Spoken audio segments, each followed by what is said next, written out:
And what's going on, everybody? Episode 5252 of We Are Family, Pittsburgh Sports Podcast.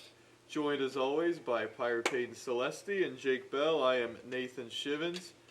Jam-packed episode today. Going to talk about a lot of different things, but before we get into all that, make sure you like this video and subscribe to our channel. We're doing great numbers right now. We love to see it.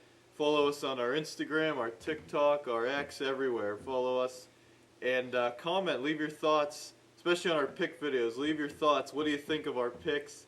We love the comments. We love the discourse. So make sure you comment. And yeah, let's just get right into it, guys.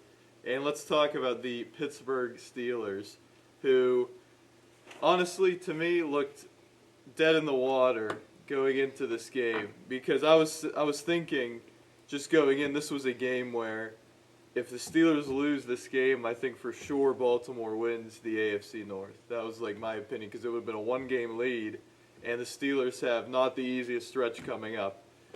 And you go into this matchup and you're thinking the Colts are the number one offense by a wide margin in the NFL, clicking on all cylinders, blowing out teams, winning at the Chargers, blowing out the bad teams you're supposed to. And they easily could have beat the Rams, and they could have been undefeated. But they are a very formidable team offensively and defensively. And the Steelers give up a bunch of points to Jordan Love, 20 straight completions. So you're thinking, oh boy, what are the Colts going to do with this offense, with this run game, with Tyler Warren, with Danny Dimes being Danny Dimes this season? But you got to give credit to the Steeler BS. It showed up in a big way. 6 turnovers. Now a lot of them were forced, and it wasn't this crazy stuff happening. But still, how often do you see teams getting 6 turnovers in a game? It's really incredible. But the Steelers got it, and the offense wasn't great, but they did just enough. And the Steelers got, I think, the biggest win of their season to maybe give them some momentum going into some games like at the Chargers that I think are winnable, very winnable for this team. Yeah, it was fun and all. I think Daniel Jones, he was due for a bad game. I mean, Daniel Jones has been so good. It's like he's not this good. And I think the Colts were looking to throw the ball down the field a bit too much. And instead of dinking and dunking it, because that's what you can do against the Steelers defense and get yards after catch, they were trying to get a lot of big plays. And that opened up the pass rush to finally show up for the Steelers. They made some adjustments, played more zone, let the guys fly around a little bit more, didn't blitz as much, which was interesting. Because I think they have to stop blitzing as much as we love the Blitzburg thing. You got to have guys out in coverage because these corners are not good. And I think what also helped the Steelers defense was Jalen Ramsey at safety. And I think, I hate the idea that we traded a safety for a safety, but I think that's where Jalen Ramsey's going to impact this team the best. I mean, we don't know if or when Deshaun Elliott is going to come back. So, offensively, I don't think the Steelers were very impressive at all. It was just weird. The run game had been really going strong there, and in the last 2 weeks, it kind of just has died off. Rodgers. I mean, they did enough to win. I mean, 24 of the 27 points came off the turnovers. They were able to take advantage of the turnovers. But I still don't think, they're not getting the ball enough to DK Metcalf. Jonnu Smith, you traded for him, non-factor. And it's just a lot of dink and dunk still. We should be opening it up down the field and more down the middle of the field. That's what I expected with Aaron Rodgers. And I feel like we haven't seen that as much. And I don't know. I feel like Arthur Smith, I don't know. I don't know what to make of the offense right now. The defense, I think, is pretty much boom or bust. I'd like to see them put together a game where they actually just play, because they still give up a ton of yards. They still gave up a ton of yards. Gave the receivers 10, 15-yard routes that were open a lot of the time. But then they get that big play, right? And so, how much of this is really the defense is better compared to, well, this is just the Steelers, their high-end talent making splash plays. So I don't know. I think it is a big win for them. It doesn't really change much for me. You got to win against this Chargers team that's banged up. You're going to have a home environment. There's going to be a lot of Steelers fans there. So I think they got to win this Chargers game to really change the perspective of their season. Honestly, yeah, I agree with I agree with a lot of what you said about, this is a good win for sure. Obviously, the Colts have been playing like one of the best teams in the NFL, but it's not something to be like, all right, this team is for sure a contender. It's just you have to look at it this way, like the defense played out of its mind, and the Steelers only won by a touchdown. Like you force 5 turnovers, you have to win by more than a touchdown. I know you still want to get the win, but at the end of the day, if that's all you're able to win by, imagine you don't get a single turnover that game. The score could look completely different, and that's why I'm still a little bit concerned. The defense still giving up chunk plays. It's just they sort of have to rely on the turnover to be effective on defense, and with an aging defense, I just don't see that sustainable in the long run, especially as the season goes down. The Steelers already used their bye week, so they can't have that to sort of give a break to these guys, and it's just, I don't know. I love the win. I'm glad that they won. It's just I can't feel sold on this team yet. But I will say, though, it is better than last year whenever they started out 10-3 and then went all the way down. I'd rather them get those losses early on and so that they maybe can build more momentum at the end of the year, because this is a game of momentum. If you're not winning down the stretch, you're not going to win the playoffs. And that's just what the Steelers need if they want to have a good season. But in reality, this is a season where you can't just say, oh, well, if we win a playoff game, it's successful. You don't have a plan after Rodgers. You have an aging defense. You just don't know. And an expensive defense. This isn't, you don't have a Drake May where this is his second year in the NFL and you're like, okay, let's just continue to see growth every year. You don't have that. And if Steelers want to make this a memorable season, they have to win down the stretch. That's still something I'm a little concerned about. I think a big thing on defense that was really huge was first of all Alex Highsmith, because we've been saying, where's he been at? The defense has been better with Herbig on the field. He really showed up, got to the passer. And in coverage, he dropped back on that big third down and got a pass defended. And Peyton Wilson, excellent game. I think the intangibles are there. The athleticism, the speed, it's all there. It's just about being smart and knowing where you need to be at the right time. And he was that and more on Sunday. And that needs to continue. He can't just have he can't go back to what in some weeks they had to put Cole Holcomb on the field because he wasn't performing. Because Patrick Queen, we know he is what he is, and Cole Holcomb, he can kind of stop the run, but he's not. He doesn't have great feet. So Peyton Wilson, those two guys, they're going to be on the field, and they have to make an impact, especially with Highsmith, because T.J. Watt, how much of an impact is he going to make going forward? I don't know. He had a strip sack. That was nice. But I don't know. I'm not sold that he's deserving of what the Steelers are paying him.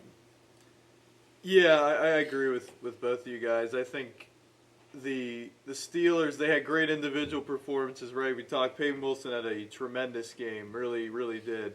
And there were some improvements, I think. I think there was just more aggression and passion from the defense to actually play. I thought there was a turning point, right? You get that turnover at 7-0, the Colts are driving. Oh boy, it's going to be 14-0, and the Steelers are not going to win this game. And you get that turnover. I think that T.J. Watt strip sack, that kind of gave this defense a little bit of confidence. Hey, we can do this here. And the Colts, they didn't score on their first drive immediately either. It was a very methodical drive, but there were 4th downs that the Colts converted. The Steelers defense wasn't playing terribly. So I think there's things to build on, but and I said it was a huge win for the team, more so for their division title hopes.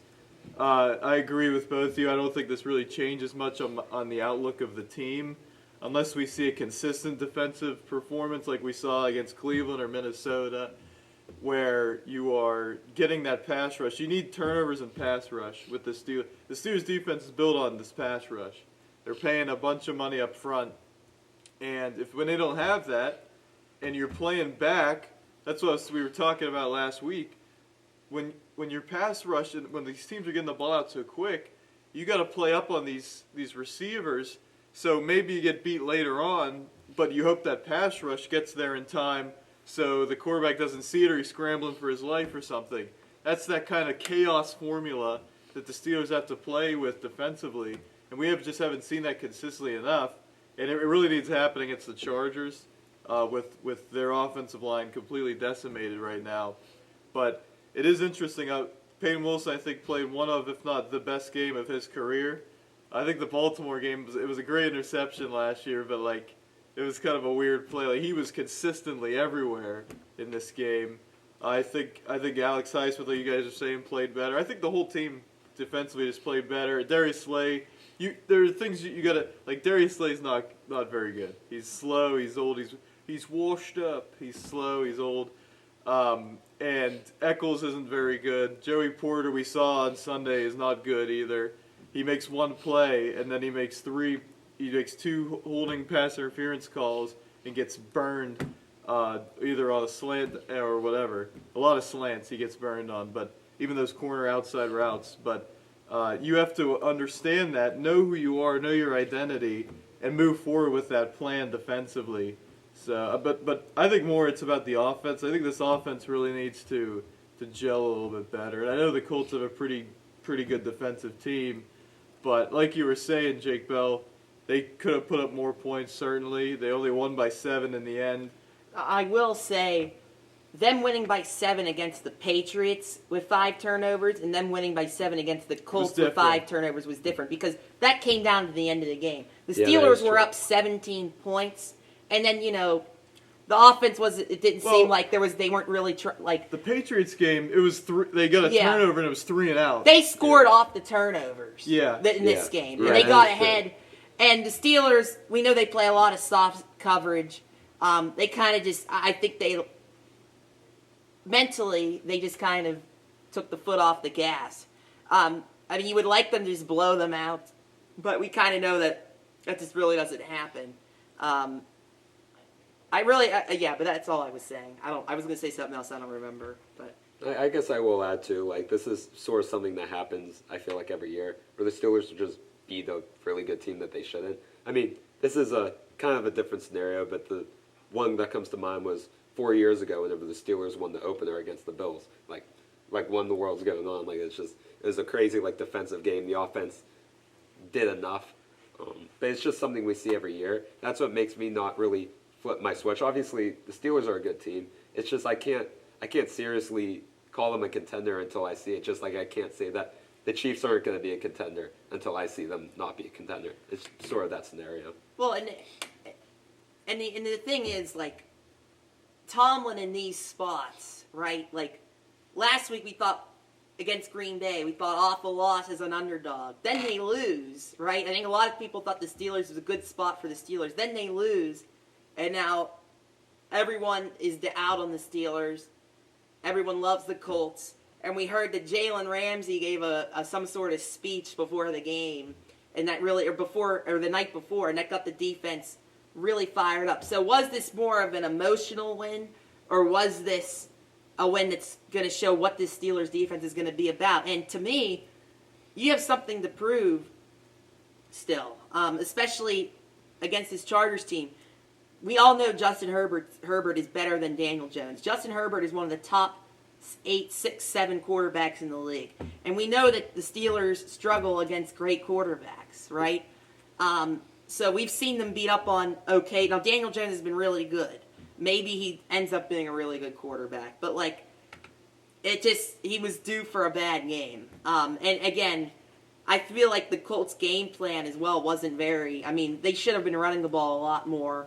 And I think they wanted to take advantage of this. They knew the Steelers' secondary was weak, and they wanted to take advantage of it, but they got a little too happy with Daniel Jones hanging in the pocket for too long.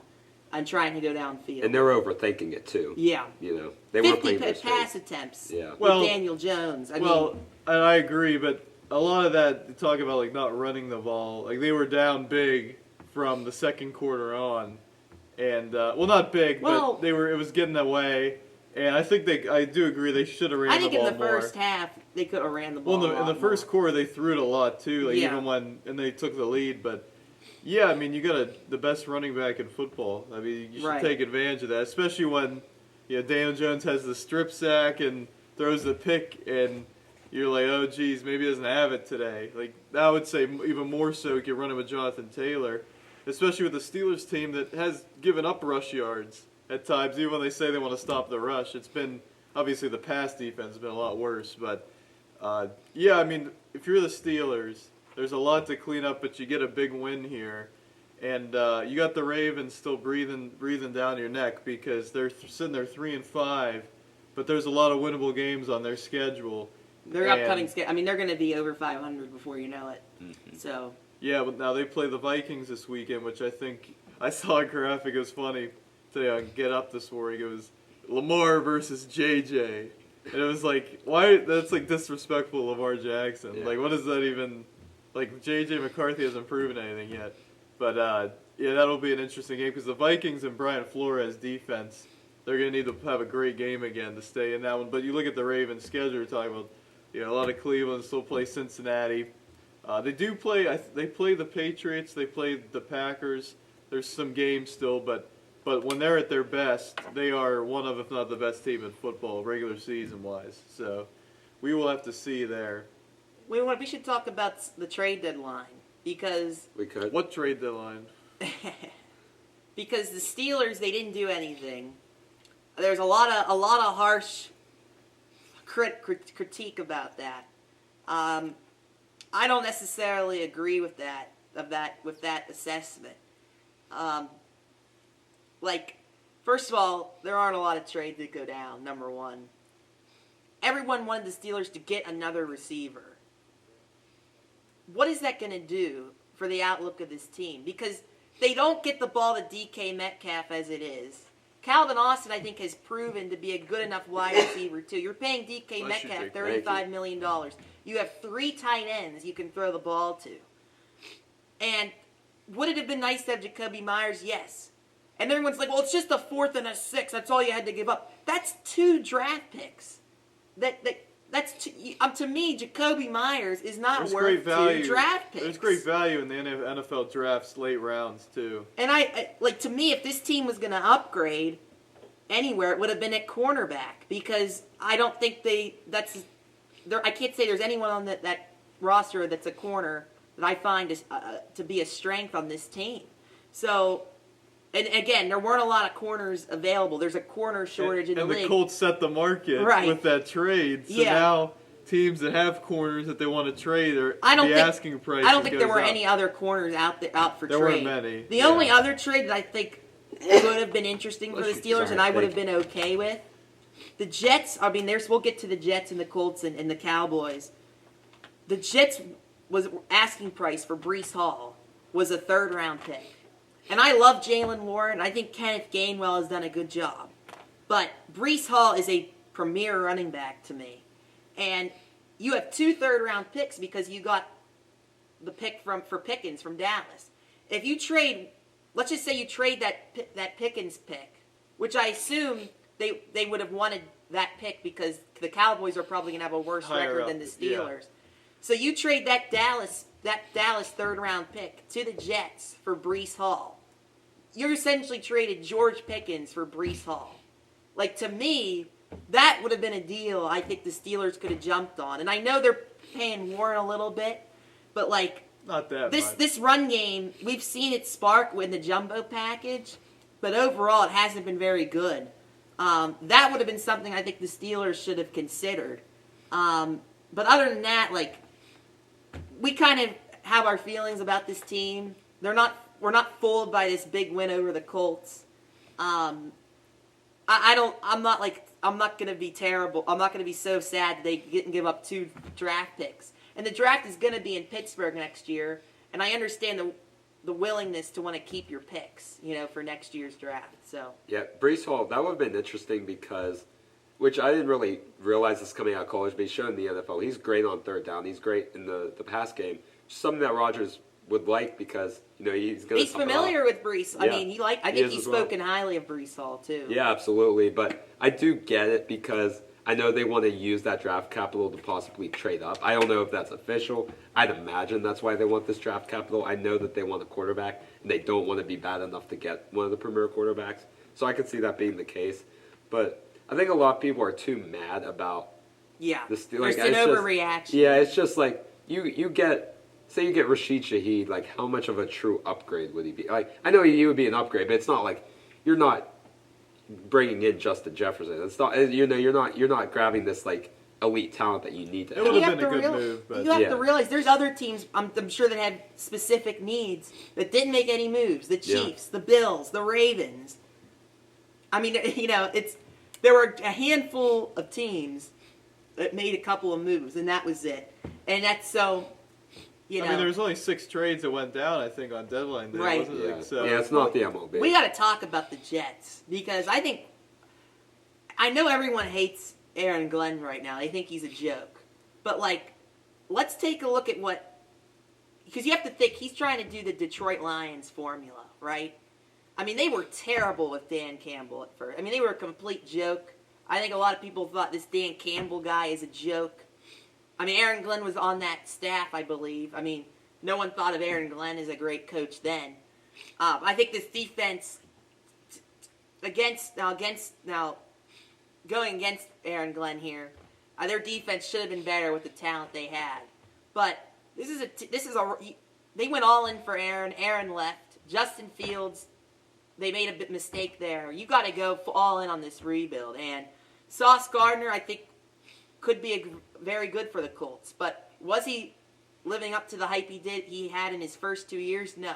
And you get 2 first-round picks for him, and then you get the first-rounder for Quinnen Williams, which I think that's a good trade for Dallas too, because you didn't give up anything for this year, and you did improve your defense. And he's one of the best run stoppers. So he's really you're increasing the value of the Micah trade, I think, which I think is a good thing for them. But for them to stack up 3 picks in 2027, 2 picks in 2026, this is what the Lions did. They accumulated a lot of picks. Now the Jets are just terrible at everything. So will they actually hit on those picks and be able to coach them up and develop them? I don't know. But I think the New York Jets, you got to give them credit for just going all. They could have stood pat and did nothing. It just said we're terrible, but we're going to have a first-round pick this year, like they do every year. But they're building for the future, and I think I got to give Aaron and Glenn and whoever their new GM is, I forget his name, credit for that. The Colts, I don't understand. Like Sauce Gardner better be pretty darn good. You better be the best corner in the league. Trading 2 first-round picks. You don't trade 2 first-round. The positions you would trade 2 first-round picks for me are obviously if you're getting a quarterback, if you're getting a premier left tackle, if you're getting an edge rusher, maybe like 2 firsts is a lot. And I understand they're in a position to go all in, but are you sure that Daniel Jones is your guy that you're going to sign for the next couple of years and you're a team that's all in for the next couple of years? This was a Colts team going into the season. There was not high expectations for them. Do I see the Colts, does giving up 2 first-round picks here make the Colts better than the Bills, the Ravens, the Chiefs? I don't see it. I don't know. Well, I guess you can counter it by saying, assuming the Colts are going to continue to be a very good team, what are those first-round picks going to be anyway? I know that's a big price. I'm not saying it's not. But historically, late first-round picks don't turn out to be, these elite players that you end up grabbing. If you can get the best out of Sauce Gardner, who at his best is probably a top 5 corner in the league, yeah. What are those 2 late first-round picks going to do, right? But that's all relative. It all depends on how the situation I just don't works. think the Colts are in the situation of the Chiefs and the Bills, where they are locked in, set in stone who their future quarterback is. I'm not, like I said, I'm just not completely sold on Daniel Jones. I have to see more, especially after last week. So, and then here's the thing. Daniel Jones, under pressure, I don't know. Like, I think he came into the Colts with no expectations, and that's why he did well. That year when Brian Dable came in, they had no expectations. He did well. Then they give him all that money, and he completely collapses. So, I don't know. That's true. Well, It was interesting to say the least. Well, I agree. I mean, the Colts have been one of the best in terms of O-line play all year. And so Daniel Jones hasn't been in that spot. Any quarterback under pressure is going to be worse. Now, there's some, like the best of the best, are even really good when there's pressure and when there's defenders breathing down their neck. But it's for most quarterbacks, when you're under pressure, you're not going to play well. But yeah, I think Daniel Jones, I think he's played tremendous this year. But back to the Sauce Gardner trade, I mean, I trade 2 first-rounders for Lamar Jackson. Like I just think it was one of the biggest overpays I've ever seen. It was a shocking trade to me. I mean, even 1 first-rounder for Sauce Gardner, who, after his first year in the league, has not been very good. This year he's been And I just don't think that's a trade you make. I understand there's like no corners on the market, but how much of an upgrade is he? He grabs a lot. He's kind of like Joey Porter. He commits a lot of pass interference. They actually don't call too much on him, but he's a very grabby corner. And I don't know with this trade. I like the aggression from the Colts, but 2 first-rounders is a lot. And it's not like in the NBA where every team just trade picks it. Like these first-round picks are massive in the NFL, and to just trade 2 of them away. Now you expect to be pretty good, the Colts do, so you're like late round, and you're like you were saying, Jake Bell, the late round of the first round isn't, it hasn't all that talent like the early portion of the first round, but I still think first round picks are first round picks, and that was just a lot the Colts gave up. So, and for Dallas, I actually think Dallas, it's not bad for them. I think the idea of being all in right now is a little crazy, but I feel it's not like they got a guy who's not under, like Quinnen Williams is only 28 years old. Yeah, I was gonna say, you still save your picks how long for is this he under year. Contract? I'm not exactly sure, but like Either way, they still have the cap, I'd assume, to extend him. yeah, like they're not going to trade him if they're not going to keep him. Yeah. Although Jerry, but he's only 28 years old, like, and you still keep your capital pretty much from the Micah trade. So the more talent you can accumulate because of this Micah trade, the better it's going to look. And for the Colts, going back to the Colts, I wanted to say, like, I don't know if I said this, but their corners in this league are hard to find right now. So if Sauce can be great, like, then we'll look back at this and say, like, it was worth the 2 first-round picks. So a lot of stuff has to. It's like any trade; it has to be determined. But we're both very skeptical because, is this Colts team, should they be mortgaging their future to begin with, and are they really set as a team that's going to be in the mix for the long term? I don't know. Yeah. I guess it depends what the Colts were going to do. I guess especially with the 2026 pick. Like, say they take a cornerback, like. The developmental period is going to be so much longer, and I don't think the Colts are going to be patient with that. Like, I assume they're not thinking down the line will be really good. So, I mean, I don't know. It's just kind of all depends, but, it all depends on how Sauce Gardner does, though. If he becomes an all-pro again, then we'll have to see. Yeah, I just think, like, but it's not likely, though. Yeah, it's not likely. 2 first, like, even if Sauce Gardner, unless he's the number 1 corner, like in the league, that's a lot. Like if the Steelers gave up 2 first-rounders for Sauce Gardner, I would be angry right now, just like personally, especially with all the draft picks you accumulate. But as for the Jets, I think they did very well with the picks that they got, obviously, in that trade and in the Quinnen Williams trade. I guess, like, if I'm the Jets, though, like, Quinnen Williams is a guy you build around, but they're just such a bad franchise. He's been there a while now, and they haven't built anything. So I understand from that point of view, maybe Quinnen Williams wanted out, very justifiable. But I mean, at some point, like, you can't just be in a perpetual rebuild. And I think that's why, like, a lot of people are saying the Jets are the winner and the loser of the trade deadline, because they got all these picks and everything, but what are they going to do with them? And what confidence is there that this Jets team will be good in 3 years? I just don't know. They've been bad for a decade and a half, so they're always bad. So I think if you're a Jets fan, you can find solace in the fact that you got these picks and everything. 3 first-rounders, but what are you going to do with them? And how are you going to build this roster? Because that defense has underperformed for several years now since Robert Saleh has been gone. And obviously the offense, you got Garrett Wilson, you got Breece Hall, you have really good pieces, but of course you can't find a quarterback because you can't find anything else. You can't do anything else right. So it's just tough for the Jets. It's tough for these New York teams right now. They're just perpetually run poorly.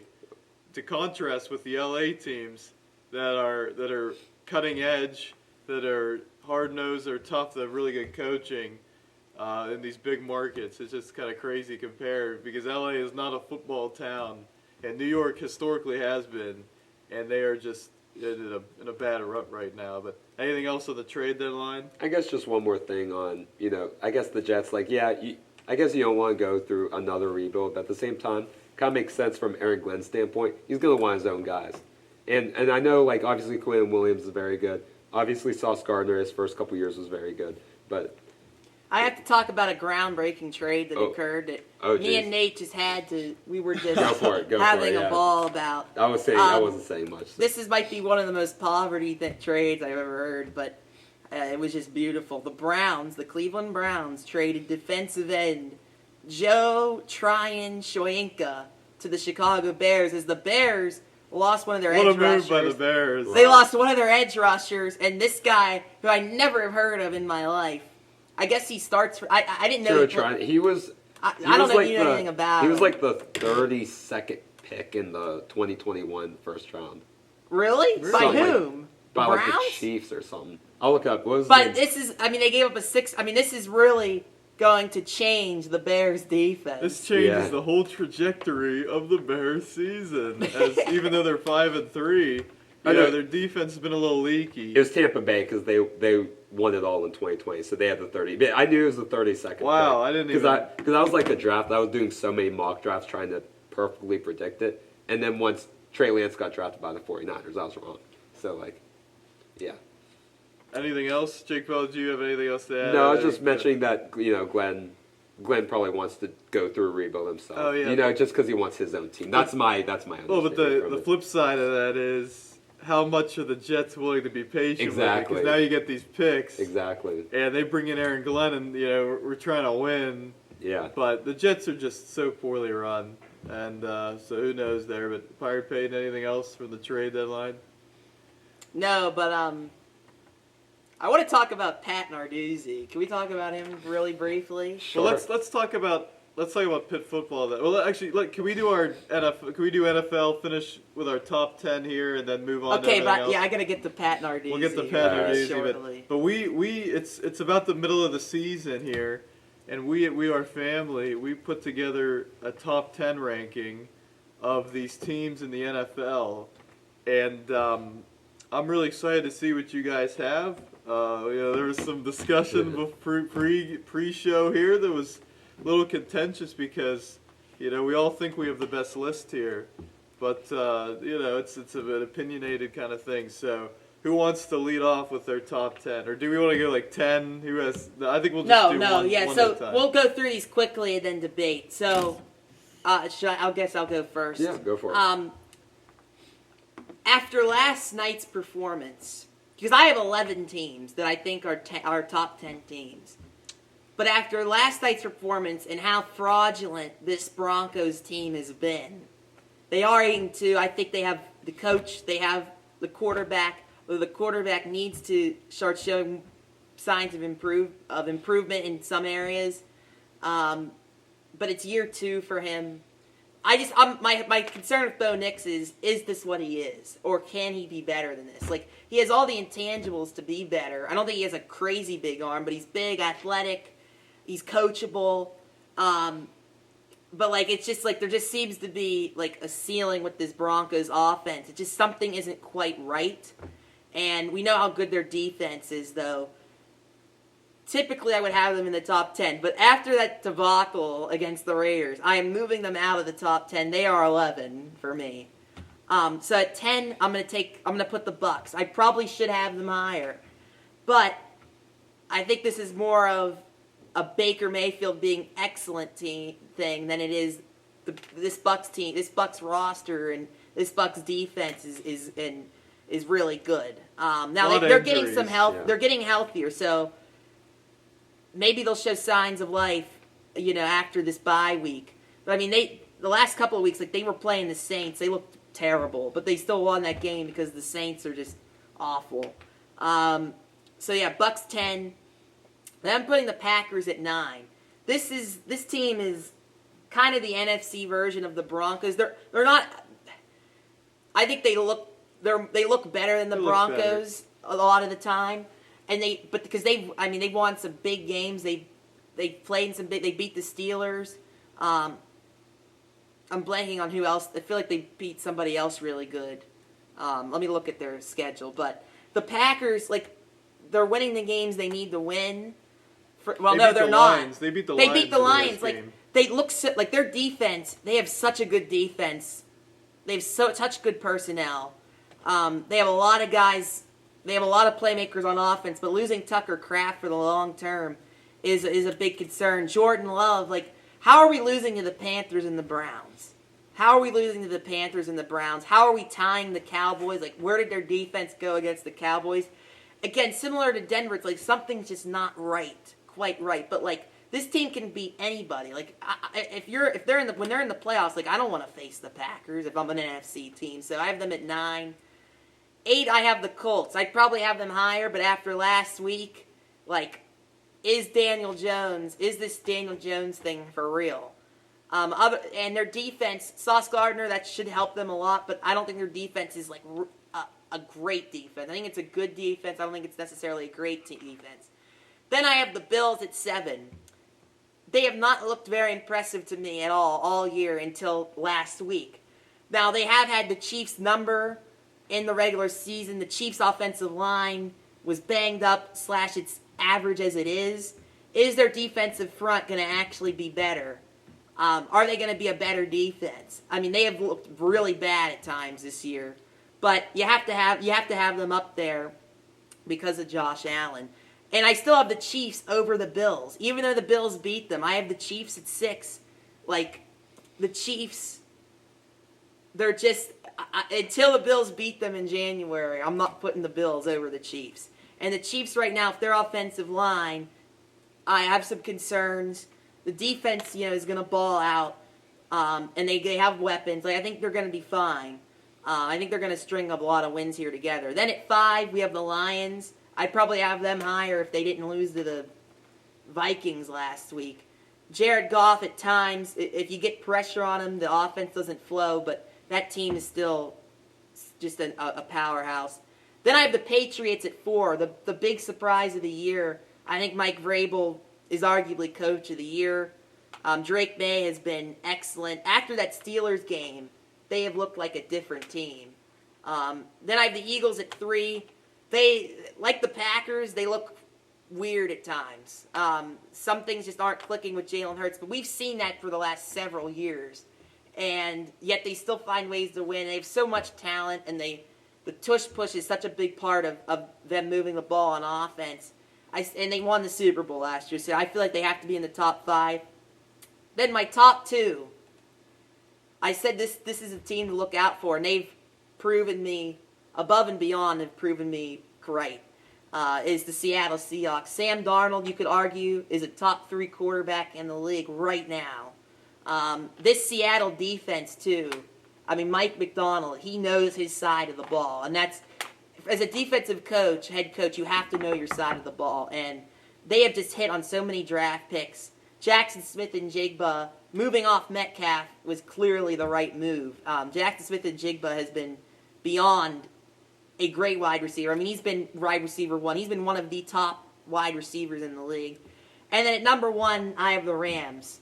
They looked a little shaky in the beginning of the year, but the last few weeks, dominating the Jaguars. Matthew Stafford, we were concerned about him coming into the season because of injuries, but of his back specifically, he has looked just outstanding. And this Rams defense, they're young. They keep getting better. Like, to me, they are the top team in the NFC. And in the AFC, I can't really identify who the top team is. And that's why I have 3 NFC teams in the top 3. Yeah, that's honestly a very good top 10. Do you Jake want? Bell, you want to go? Yeah, I can go. Whatever works best. I'm sorry, I probably took too long. No, I'll go. You go for it. Because we have some similarities here, for sure. I'm gonna start at 10. At 10, I have the Baltimore Ravens. Okay. Yeah, that's. I didn't even. I wasn't gonna put them. Yeah. I wasn't gonna put them high, but I think the last 2 games they've played, they've showed kind of a little bit of. They haven't played like elite Ravens football, like where they're just blowing out teams, and the Dolphins win. Like the Dolphins, if they didn't throw up on themselves, it would have been a closer game. So we're not going too crazy about those wins, but they're coming back to form here. So I'm not going to put them higher than that. I could have left them off and said they're 11, but I had them at 10. Chiefs I have at 9, and I'll explain in a second. I have Chiefs 9. I have the Chiefs are 5-4, okay, and they've had some not so great performances, but they've looked better in the past month and a half or so. They didn't look good in this past game, which I weigh a little bit. And they're 3rd in their division, so I'm not going to go crazy with them. But I think they're playing better this season than they did last season, the regular season, which is weird, even though they're 5-4. I have the Bucs at 8. I think they're playing well. Well, they weren't playing well when they were healthy. They were playing well. They weren't playing well with these injuries, but they get their bye week. I think they'll be healthier. Baker Mayfield's played well this year. I think the Bucs are for real. 7, I have the Lions. I don't like that loss to Minnesota. I really don't. With little JJ at starting quarterback, you got to win that game. And they have 3 losses. And now the first game of the season they lose to the Packers, and they've been a different team since then. I have the Bills at 6. Again, like Peyton was saying, they haven't been incredibly impressive this season.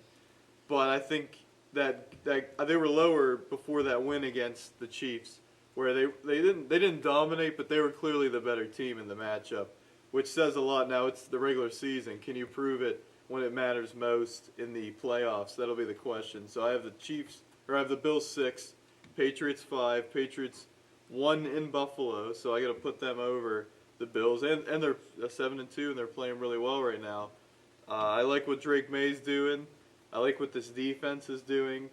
They don't wow you with the skill players even now, even after that offseason where they addressed a lot of their needs. Stephon Diggs and Kayshon Boutte. I don't know. Is it Boot or Boutte? It's I Booty. I think it's Booty actually, Oh, but I wow. said Boutte because it looks like a Louisiana Boutte. But I got the Patriots 5. Mike Vrabel's done an incredible job. Eagles I have at 4. They're actually one of those teams where in years past, kind of like the Chiefs almost, where they haven't played in the regular season great, but then in the playoffs, obviously it's a different story. This year, I think they're playing better than they did last year in the regular season, especially the past couple games.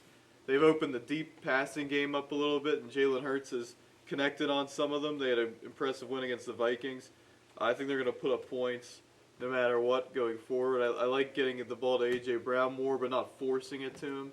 And just, oh wow, hand it off to Saquon Barkley and good things are going to happen. Like, what a shocker. They got away from that, but now they're doing that. And they've made some interesting trades, and they got Brandon Graham out of retirement.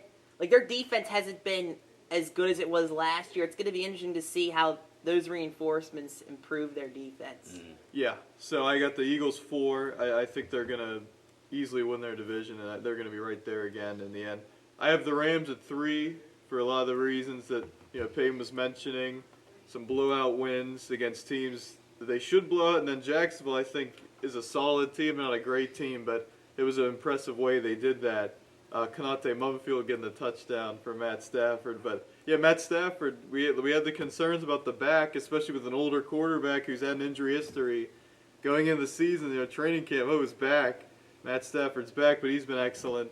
And the Rams, those young players defensively have been continually getting better.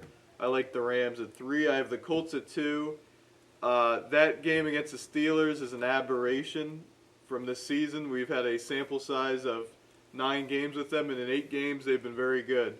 So I'm not taking very much at all away from the Colts from that game. They've been dominating everybody they've played, and they easily could have beaten the Rams, and if they don't turn the ball over 6 times, very well could have beaten the Steelers. So I think if that O-line has to hold up, though, for Daniel Jones, because I don't like him under pressure at all. But they've had the best running back in football. Daniel Jones has been excellent. That defense has been great. You add Sauce Gardner, who I think is pretty good. I don't think he's elite, but maybe he'll prove that me wrong in this season going forward. But Colts, I have it too. I think they are for real if they can hold up on the offensive line. And I got the Seahawks at 1. They look to me to be the most complete team in football. I love what they're doing. Sam Darnold, Jackson Smith and Jigba to me is the best receiver in football right now. I mean, he is so fast and speedy. You can put him in the slot. You can put him outside. He's running around. He's wide open all the time. And I love their running back tandem. Kenneth Walker's been playing better. Charbonnet's really solid backup. Sam Darnold's been really good. Like, we have to have a conversation about Sam Darnold for MVP, not only for that, but for a continual top 10 quarterback. Like, last year what he did, and then into this year, that's a large enough sample size to actually not put him lower than he should be.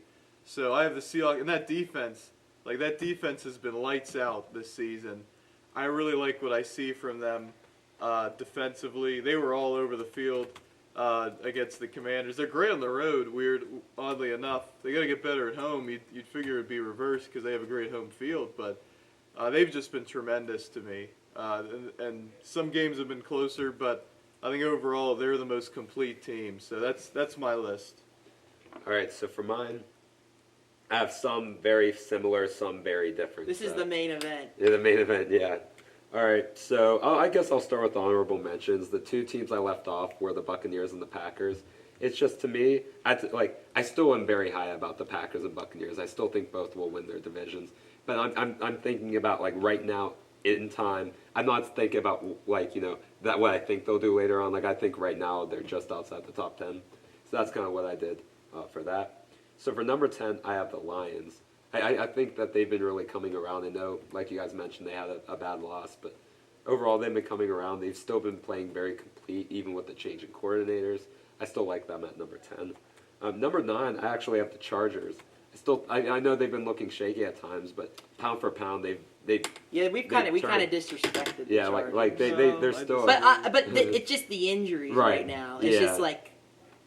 But still, everything aside, Yeah. they're still 6-3. They're still doing very well. I couldn't leave them out of the top 10, knowing how much star power that they have. Number 8, I may have put them a little low, but I still feel the Eagles at number 8. It's just they're still a very good team. They're 6-2. There's some teams I just feel like have been playing better. And out of the 3 of us, I have the Eagles the highest, and I always shocking. I always crap on them too. Yeah, but I don't know. It's just they've been winning games. Like I'm not going to discredit. I mean, a win in the NFL is a win in the NFL. It's not like Pitt beating Duquesne. So I still think they're doing very well. It's just some teams I think have been better. Number 7, I have the Chiefs. I still really like how they're playing football. They're playing very well. Mahomes finally having an actual elite regular season. So they're playing well. It's just some unfortunate things have happened. I can see them going on a winning streak. I know I just said I don't want to base off hypotheticals, but I still feel like they've been playing like a top 10 team in the league. Number 6, you guys are both going to hate me for this, but I don't really care, of the Broncos. I know. No, I don't hate you. He'll hate you. I respect it. Yeah, it's just, yes, I know they've had fraudulent wins. They are looking like a fraudulent team. But they're 8-2. They're winning games in the NFL. Yeah. As a team, they are very complete. They just haven't clicked as a complete team. I still like them in the top 10. I still think they're a very good team.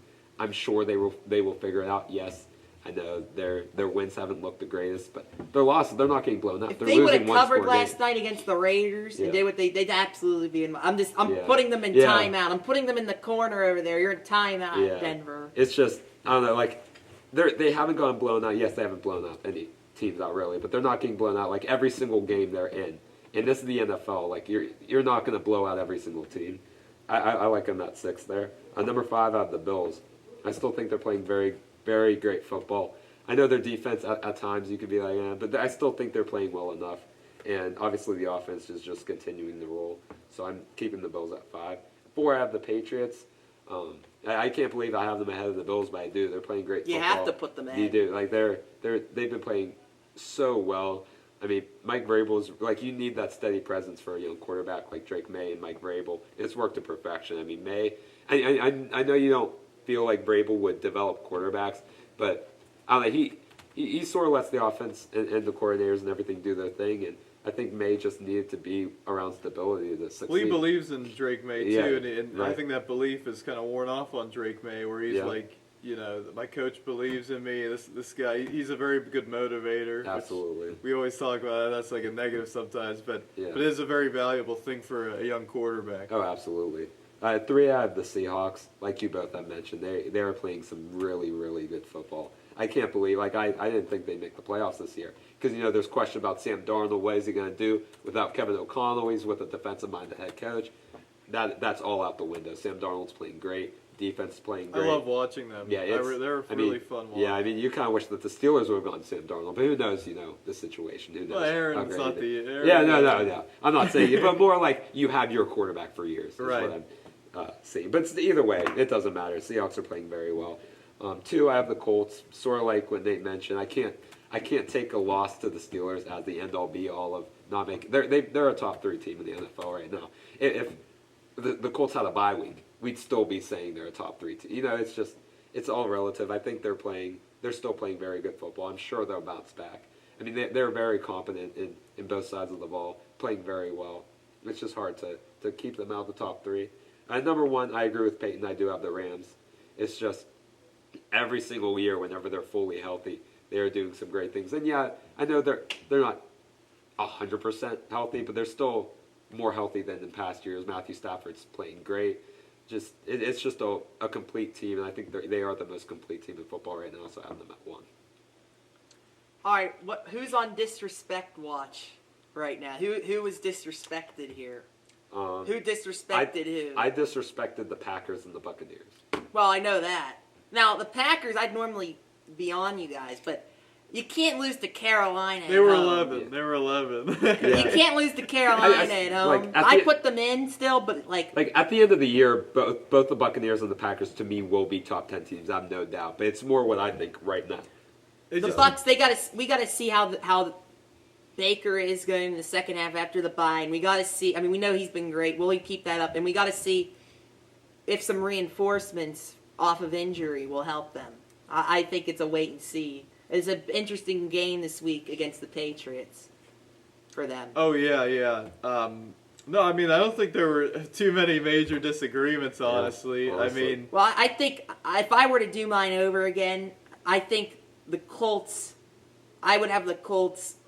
I wouldn't have put them at 2. Look, I have them at 8. You guys have them at 2. I think I put them probably a little too low, a little too much of a reaction from last week. But I still think you guys are. Look, I mean We gotta they be were- honest. They were 1 before last week, and then they had a uniquely terrible game. but let's look at their schedule. They played the Titans twice. But it's they not. beat the They blew them Raiders. out. But it's not like we're looking at college games. Like this is like an NFL. Like anyone could be anyone. It's not like you have to blow out every single bad team in the NFL to be. Really Now, good. here's their impressive wins. The Chargers. I think the Broncos, they should have lost that game. Like, they got outplayed in that game. Now, that was that was in September. But, like, to me, they have one impressive win. But they Now, the outplayed Rams, they did outplay the Rams. Yeah. But the Rams the first few weeks, something wasn't right. Because they were barely beating the backup Ravens. Let the Titans hang around. But the last few weeks, we've seen them turn the switch. Of course, it was after their bye week. So, for the Rams, if they lose to the 49ers, no one put in the 49ers. They were right there They're for me. 6-3, but it's hard to put them in with the injuries they have. And now if they go, and now Shanahan has a thing, he beats the Rams all the time. If they go in and beat the Rams again, then we're really gonna have to do Yeah. some soul searching. But Yeah. I don't see that happening. Well, if they do that, they go in the top 10. But I just think, Yeah. I think at times like the Texans game, they played terribly. And Like, there's that game was a injuries. Thursday night game. We know very well how weird Thursday night games can be. Yeah, The Rams, so I honestly, like, the Niners were right there for me. The Packers were right there. The Broncos, I didn't even consider them after what they've done to me. But what have they done? You want to talk about it? Well, what have they done to you? We're gonna get to picks. We'll get our videos out here, but let's just say I'm starting out on a bad after falling to last place last week. I picked the Raiders to beat the Broncos, okay, and everyone laughed at me. You know, they thought I was crazy. Raiders, they take a 7-0 lead. Nobody laughed at you. You made that up in your mind. If I would have told anybody, I mean, if I would have told people, they would be laughing. They would have said, "What are you talking about? You're an idiot." Raiders over the Broncos. The Raiders are 2-6 or whatever, but they were right there. Denver had some, Denver did not play well. I just didn't anticipate that fourth quarter where, like, the Broncos didn't even dominate. Nothing was happening. They got their field goal on a turnover. Or on, what was it? It was the block punt, right? Was that the block punt that set them up? They kicked the field goal, but it was struggling over here. But it was just not a game that leaves me with. I just can't put any team in the top 10. Like, if the Steelers did that and they were 8-2, I wouldn't have the Steelers in there. It's not even it's not a Broncos thing. It's like, I haven't been impressed. The Texans outplayed them last week, and if C.J. Stroud's in there, they win that game. Obviously, the Giants game. We're looking at a team that could easily have 5 losses instead of two losses, but you got to give them credit for what they're doing. I just don't think they're playing the best, a top 10 team right now. It's just so tough because, like, I know I always mention this all the time, but, like, if you win NFL games, you win NFL games. Like, you shouldn't expect the best team to just blow out the worst team. Like, it's They just haven't done it at all. Yeah, but still, that's so hard to do. Like, there's a reason why all these point spreads are so close. Like, it's so hard to just dominate teams in the NFL. We always say, the Steelers, they always, play close, but, like, that's just the reality of the NFL. Like, it's not like the Chiefs just go out and, last year they were beating these bad teams close, and everyone's like, oh, Chiefs, they still made the Super Bowl. Like, it's just it's so hard to discredit teams because they're winning close, but, like, they're still winning games. Well, if you win close in the playoffs, yeah, but like the Chiefs last year, we had them lower because even though they were playing so well, they had these close losses. And at least I had them lower. So that was just like my perspective. Like, I just don't think they're playing like a top 10 team right now. That could change, but Bo Nix doesn't look very good. Pat Surtain out is a big loss. I think we're going to see a lot against the Chiefs. We're going to see a lot here because I think the Chiefs. Are they on a bye? They're on a bye, aren't they? Yes, they are. So they're going to be coming in with some rest here and taking that sour taste of losing to the Bills out of their mouth in a big division game for the. I mean, if the Chiefs lose that game, they're not winning the division. No, I tried the best I 5-7. could to do this top 10 as a result of the entire season, but I think we can't help ourselves with recency bias. Well, it's not just. I literally put the Broncos in the corner over there. But the Broncos is not recency. I mean, they've been doing it all year. Now, the Eagles win was a good win, but that was a very fourth weird quarter game. comeback. Yeah, they've had multiple fourth quarter comebacks. Yeah, we talk about the Giants game, but they were thoroughly outplayed. I mean, they had 0 points until the fourth. That's not a top. From in my opinion, but I gotta the disrespect for the Lions. I know they lost. I think that's recency bias. I put them at 10. 10. They are. That's terrible. I had them 7. They were like 4. That's and they terrible. Terrible. They're 5-3. It's not like I can't put them top 5. Do you disagree with me having them 7? To me, they're a top 5 team in football. They were higher, and then they lost. It's just I can't make my picks off of quality losses. Like, I just can't. No, they did lose to the Chiefs, but that game against the Ravens was impressive. I mean, you guys are right. They haven't had impressive wins. I mean, and I was a guy who was actually a guy. Did I predict them to not make the playoffs? So, like, maybe you guys are right. Maybe I'm. But, like, I've watched them a couple of times, and I don't know. But maybe. I think they're the best in the division. I mean, I don't. That's why I have them ranked as the highest team in the division. That's what I have too. I think they're very good. I just think they were like 4 or 5 to me before that game, and then you lose to the Vikings at home. I'm going to bump you a little. But bit. I mean, they beat the Ravens. That was I think that Ravens game from a month and a half that really sticks out in my mind. That was such an impressive win. Yeah, it was for sure. Now losing to the Chiefs on the road. The Chiefs, I think that was more for the Chiefs than for the Lions. But then they came back and beat the Bucks. I mean, dominated. They should have won that game by more.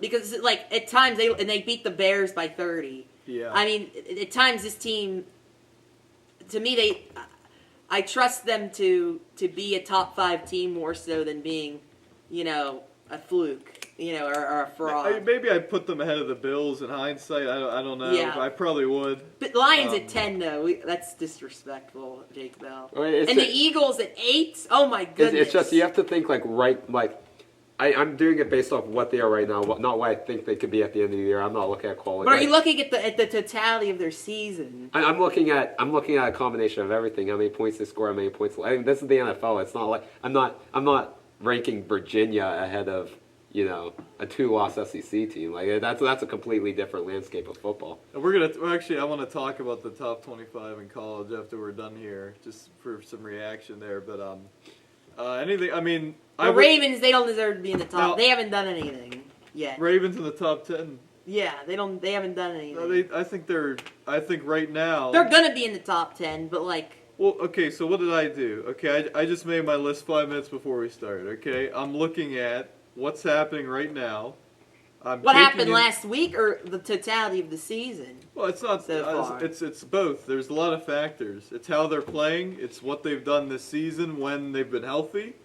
I think when they've been healthy, they had a close loss to Buffalo that they should have won in the first game. They had a close loss to the Lions at home, and then they were hurt. They've just been goofy. I don't know. I just don't. Sometimes I don't think they're coached up very well. I think right now they're playing better than all the teams I have behind them. So that's that. That was like my thought process there. And you were saying, I mean, they're going to be 5-5 in a couple. I mean, they're going to be over 500 very soon. Yeah, I don't know. But I would move the Rams ahead of the Colts. I think because the Rams did beat the Colts, and they've been more. I don't know. We're splitting hairs here. We trust the Rams. We trust Matt Stafford. But I want to give the Colts credit here. I mean, they've been. Last Saturday, the Colts were far and away the best team in the AFC playing. Now the Chiefs were second, and they were playing better. Yeah, Colts. I should have the Colts at 6, the Chiefs at 7, and the Bills at 8. I think I have a great list. I got to be honest. I think I'm my sure list you do. Pretty good. What are your complaints about? I'm not complaining. No, I'm not complaining about yours. I think there were a couple. There's both of. I think I disrespected the Colts. I think you disrespected the Lions. I think Nate is a great. I think you've disrespected. Nobody. It's a great list. I think you can't have the Ravens in there over the Packers and the Bucks. Well, I think the Colts are overvalued right now. No, I would disagree on the Ravens. I knew I was gonna get you guys at the Ravens, but I don't. The Packers just lost to the Panthers at home, and they've had some issues. So. I like my list. I mean, it's the NFL. I can't, At the end of the day, you don't earn the 1 seed based off quality wins and quality losses. Well, this ranking is based on quality wins. This is that's not how I rank it. This is the AP poll. But now we got to talk about the Chargers here for Jake Bell because. Are you gonna get after him on this? Well, no. I'm just saying, I don't know. I respect it. I respect the Broncos. I'm just mentioning it because we didn't have them in our top 10. I think they're kind of around where the Steelers are. That's why I think this is a very interesting matchup this week. I think a lot of that's injuries with the Chargers. I think at full strength they are certainly a top 10 team. I just think the O-line, I mean, I'm watching them. Well, that Trevor Penning acquisition could be huge for them. That really could be huge. It could be, but Joe Alt's a big part of that. Now, is he out for the year? Yeah. I thought they were going to put him on IR. He was going to come back. Or is he out for the year? I think he's out. I'm pretty sure. Because he re-aggravated an injury. He, I can't remember what it was, but I think he's out for the year. And Rashawn Slater was such a great O-lineman. And Joe Walt has the potential to be such a great. He's had some rough patches, but and they don't have any. him to do I mean, lot. both of their backs are hurt. Najee, horrible Achilles injury. Amari and Hampton, I don't know when he's coming back. They Either have way, this they're guy. doing all this and they're still 6-3 at the end of the day. Yeah, That's the thing. no, That's very deep. I'm just talking about the position they're in now. Yeah. But I have no problem putting them in the top 10. I have them similar to Steelers, Broncos. I don't know. I don't hate it. I mean, they're probably 13 or something for me. It's not a huge difference. So I just wanted to mention them because we didn't have them in our top 10s. But yeah, no, I mean, I think these are very good lists. What do you guys think? We're gonna put these out separately. Yeah. We want to hear from you. Obviously, I think we all have very good lists here. I'm glad they're different, so we can talk. Yeah, because if they're all the same, we have nothing to. They were different, but I think we all explained ourselves very well on some of the ones we disagreed on. Mm-hmm. So, anyway, I want to get to some Pitt and some Narduzzi and some college football. And some college football. We talked about the Stanford game. Pitt just get out of there with a win. We knew it was going to be a wonky game.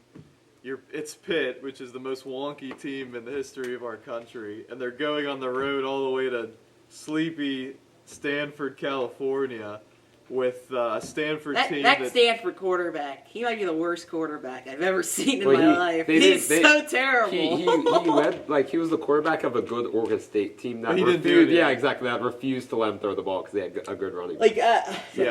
Yeah, that's basically what has happened to Stanford football? I don't even know. And that crowd, there was nobody there. No, I mean, that was just sad. There was I mean, you could see there was a good amount of Pitt fans actually, in the lower part, throughout the middle portion, which you never see from an opposing team. Yeah. And this is Pitt going to Stanford, traveling.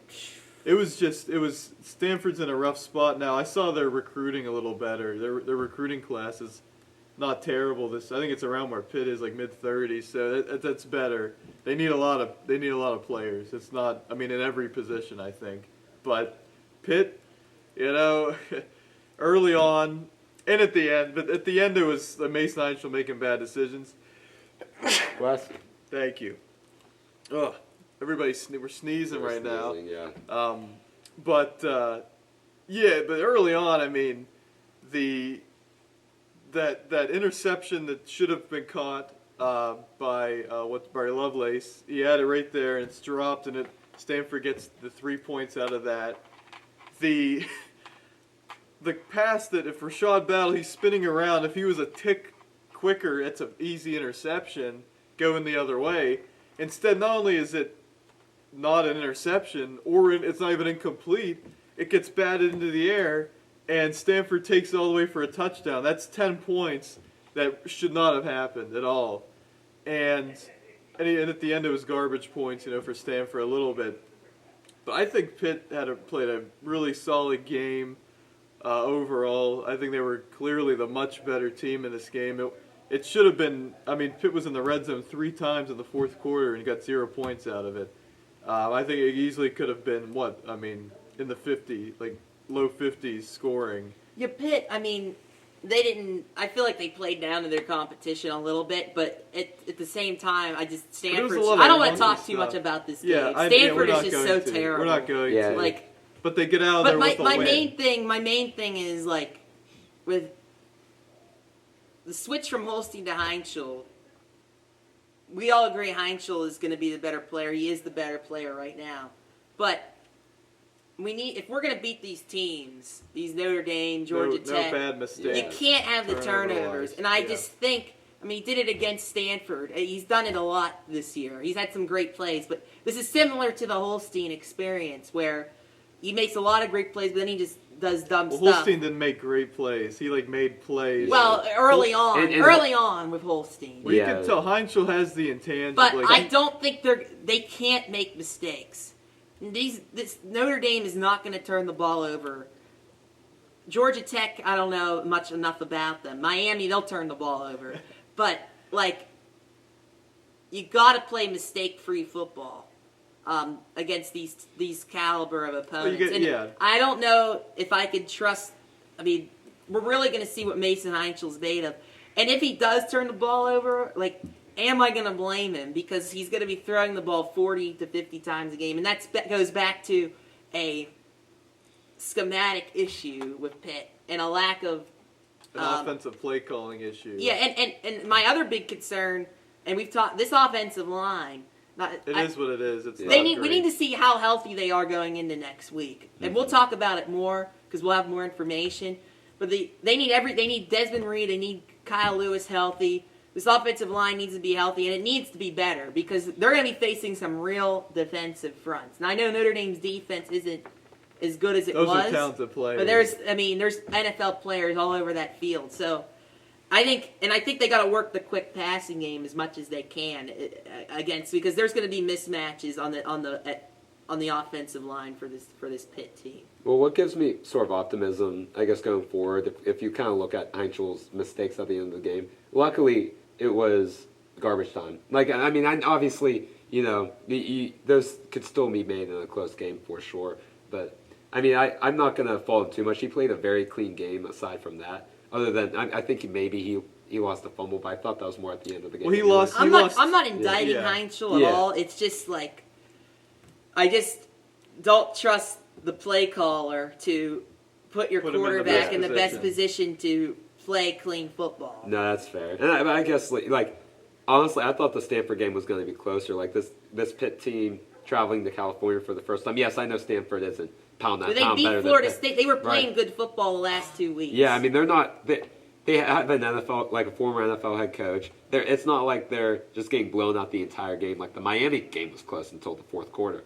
Like, I figured this game was going to be closer. I'm shocked that they could have won by over 20. Like, that's a good thing for Pitt, I think, traveling across the country. But Notre Dame's going to be a different animal.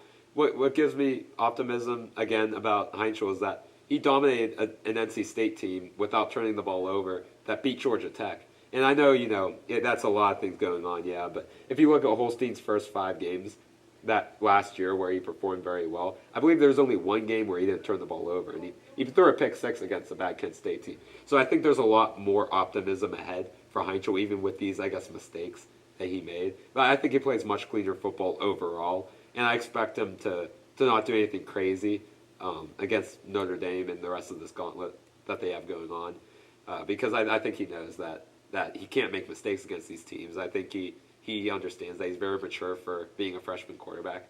So I guess we'll have to see. Well, and to your point about Holstein, he was not throwing as many interceptions last year, but he had one of the highest interception potential throws in college football last year, and they were dropped or there was whatever was going on. Heinzel, when he throws a bad throw, it gets intercepted. There's not he hasn't had luck on his side in those plays. So I just think he's a better he's just and he has that it factor that I think Holstein just didn't bring. Yeah. But it's still the same play calling. I think the big key is getting Des Reed healthy. Yeah. Because we saw in that Florida State game, he's such a weapon in the short passing game, and they have to put it in Mace Heinzel's head. Des Reed's going to be open. They're going to put a linebacker on him when he has these short plays. He's going to be open. Get it to him as much as possible. He needs to be healthy. I'm glad they didn't play him at all against Stanford. I 100% agree. He shouldn't have played even very much against NC State, although it was teetering on a close game at times. So, but he has to be healthy, and I think Kyle Lewis had a great game coming back. I think Sean Lee is excellent. I think Rashad Battle's good enough. He's better than Lynham right now, which I can't believe. People are talking Lynham something. Yeah. I just don't see it with him. I think he makes plays at times, but I think overall he's just the lack of effort. He was a backup on a bad Nebraska team. I never saw it. I mean, I'm glad he's with Pitt and everything, but it's just right. I don't see. I still think Sean Leach, Darian Harrison could be and are better than them. But I think this Jaden Moore, we got to talk about him because he was on a very limited snap count against Stanford, and he made an instant impact. Yeah. I mean, I think he got a sack. Did he get a sack? At least it was a tackle for loss. And then what number is he? I'm so bad with numbers. Do you know? I couldn't tell you. Because if I saw him live, I would know. He just started playing. Yeah. I was looking back. He was rated as a 3-star recruit coming out of high school, but he went to Oregon, and he got some experience there, and he looked like a difference maker on that D line. Yeah. I'm excited to see what he looks like going forward. You're going to get Blaine Spires back, hopefully. That he was the best pass rusher, when he was playing for Pitt. And Jimmy Scott had a really nice game, and I think he's a good. This run defense has been tremendous. Yeah. Now this is going to be real good on good in this Notre Dame, which we're going to talk about. But Jeremiah Love and Jadarian Price, these running backs for Notre Dame, versus the best run-stopping group. That's the game. And not only that, but that like could be the game there. If Pitt's able to stop the run against all three teams, you have C.J. Carr, who's going to have to throw the ball a lot. You have Haynes King, who's going to have to throw the ball a lot. He's more electric on his legs this year than I think he ever has in his career. And then you would have to force Carson Beck to throw a lot, and he's prone to turnovers. Like if you're able to stop the run in all three of these games, you put yourself in such an advantage. I think all three of these games are winnable. I think the Notre Dame game is going to be the hardest, but it's just that attrition of playing these teams game after game. Yeah. Like just last three games. I mean, this is the toughest stretch for an ACC team this season. And so if they come out of this with, that 10-2 record, I mean, that would be surprising to me just because this is Pitt 1, and 2 because it's I think they're better than Georgia Tech. I think Miami could be on quit watch. But this is a very tough stretch. So, and we're going to talk about it more, but anything else you want to add about Pitt before we... No, I want to talk about college. I feel like we haven't talked about college football as a whole this year. Yeah. As the college football playoff rankings have come out. Yep. We're not going to list every team. Let's list every team. Let's not. I need to find it as well. Here, let me... But, I have it right here. Well, I'll say it because I'm the host and everything, but...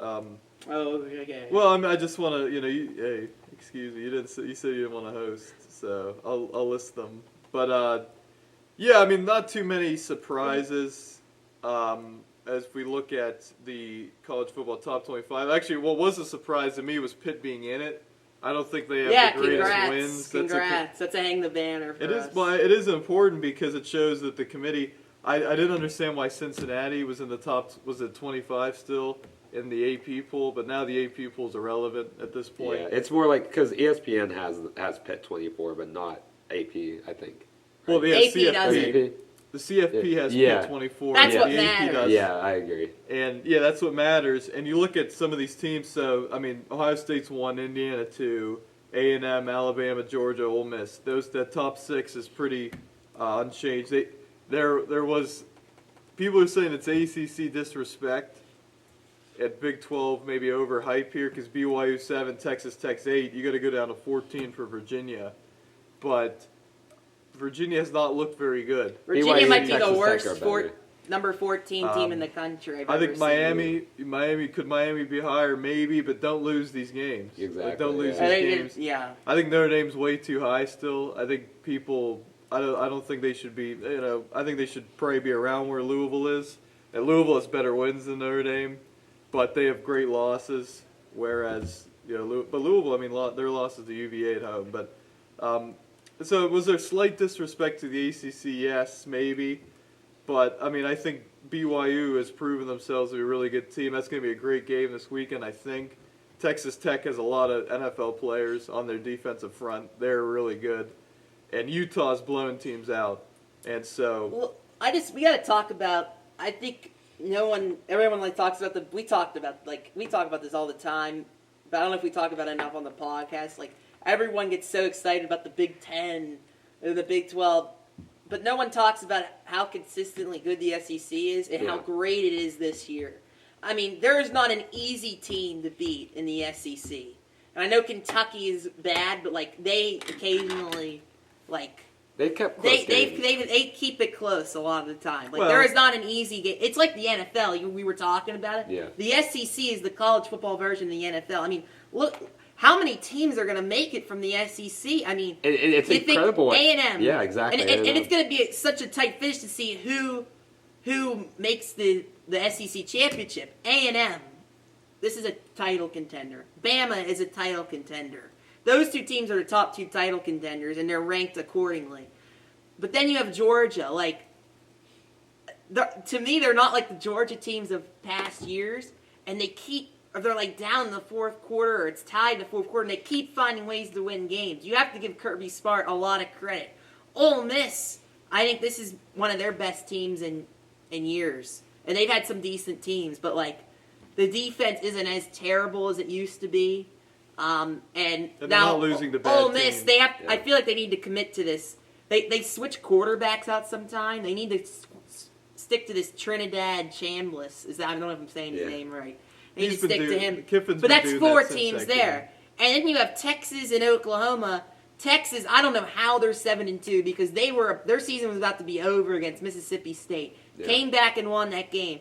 But they've had impressive wins against Oklahoma, and they've had impressive wins against That Vanderbilt game was impressive. Yeah. and against Vanderbilt. And I think that offense, Arch Manning is starting. You can see him starting to get better every week now.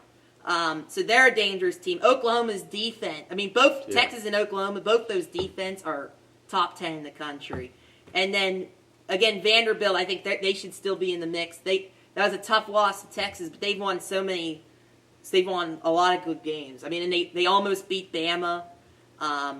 And you got to give Bama a lot of credit. I mean, after losing to Florida State, it could have gone downhill. Yeah. And But they're undefeated in the SEC. They're very A bottom Yeah. of the barrel ACC team beat the SEC's best. Yeah. What does that say about the ACC? Well, but with all that you mentioned, all those teams being ranked, look how impressive it is for Texas A&M to be at the top right now. I mean, that's who Mike would've thought- Elko. Yeah, This guy's a magician. Yeah, like because it's- A&M has been kind of in this purgatory for a while. Yeah. He goes to Duke. 8-4 They're a every year. disaster. He takes that program to new heights, and now he's making Texas A&M as a real contender. Yeah, and that's impressive. and it's cool because like you look at these teams, like who would have thought that with LSU with the projected at the time first round quarterback, they'd come in and now they're worse than Vanderbilt, they're worse than Oklahoma.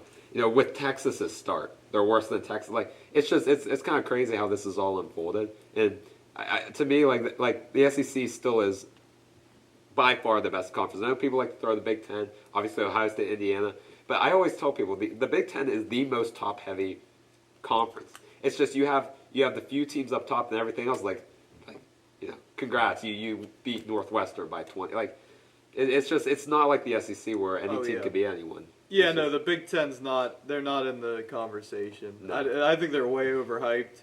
I think everybody's like the SEC and the Big Ten and everybody else. Yeah. But It's the I think the SEC Big and Ten's everybody much else. closer And Oregon to the at Big 12 9. race. Yeah. Oregon exactly. at 9. I don't know what to. I mean, Oregon they It beat could be- Penn State in a double overtime. That's Yeah. and Their they got best win beat is- up by Indiana. Yeah, so I don't know what to make but of it's them. tough because like at the time though, like Penn State was still. They were Right. still, you know, it seemed like after It was that a good- Oregon, it's a good win. yeah, like it seems like after that Oregon loss, Penn State, like they were hearing the narratives again. Oh, we can't win big games, and it seemed like the players just weren't Yeah, into it. no, that's a good win, but like, I think their only win against a above 500 team is at Northwestern. Yeah, Like they've been Yeah. blowing out teams, but and now they play at Iowa this week. That'll be a sneaky tough game. yeah, Because I think the weather's not going to be great, and Iowa, you know what they're going to do, and that's a tough place to play. But I want to go back to just how many teams are still "quote unquote" in it right now. Yeah. I mean, there's 30 teams that are still in it. I think the top 20. That'll narrow down very fast. yeah. And that's what I'm gonna get yeah, to. and next week. That's what I'm going to get to because I mean, you got these group of five. Somebody from the group of five is going to make it. They're got to make it. I think it's going to be probably Memphis at this point. Although I think South Florida's the best team in the group of five, but you can't lose the Memphis below that lead. But you got a handful of teams from the group of five, and you got 24 teams. You know, beyond Tennessee. I don't think Tennessee can make it anymore, but.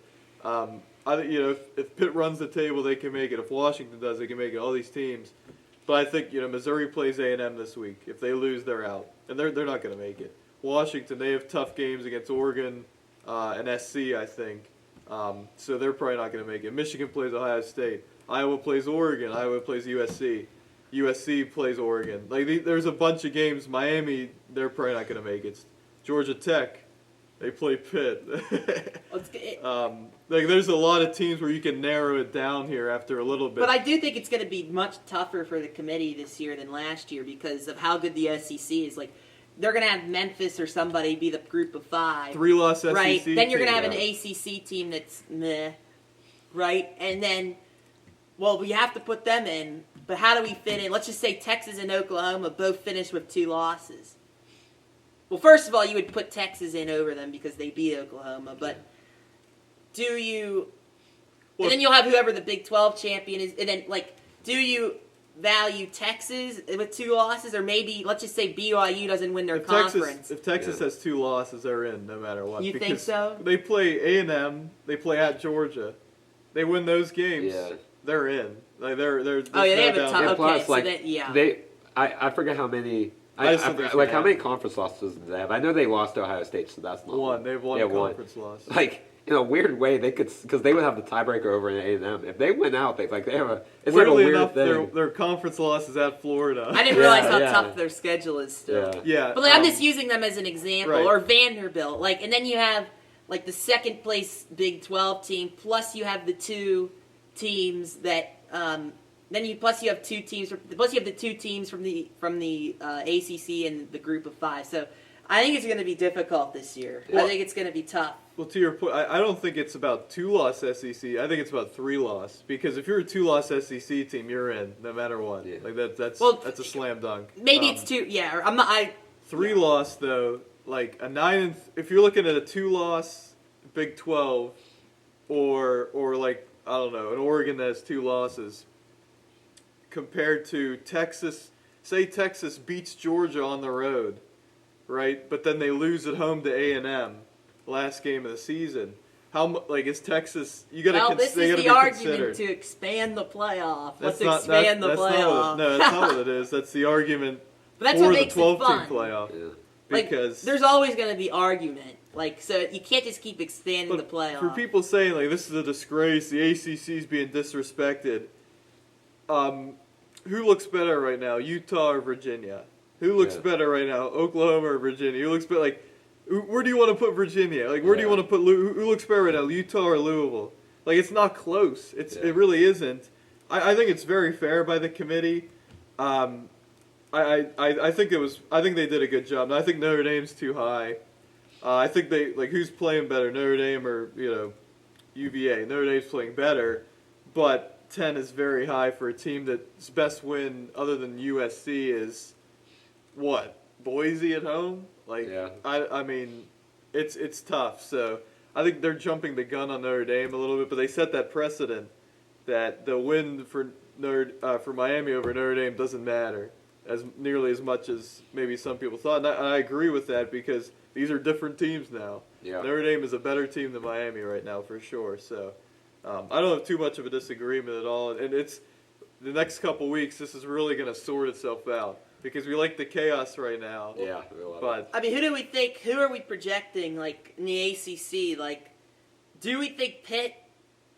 Like, who is the best team in the ACC on paper right now? on paper, Miami is the best team in the ACC. Well, on paper, but like based on how teams have played recently. I guess.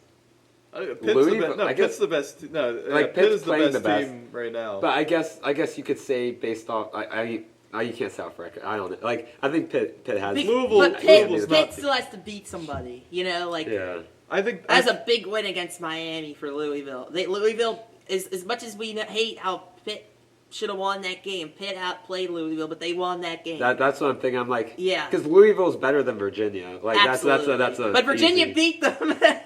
They beat them. But I still think they're better than Virginia. Well, that game, Virginia got 2 pick six, or no, they got 1 pick six, and they got another turnover that put them right in, and they capitalized. But they got very fortunate in that game. I don't think Louisville's very good. I got to be honest. I think the Miami game was just a Miami performance.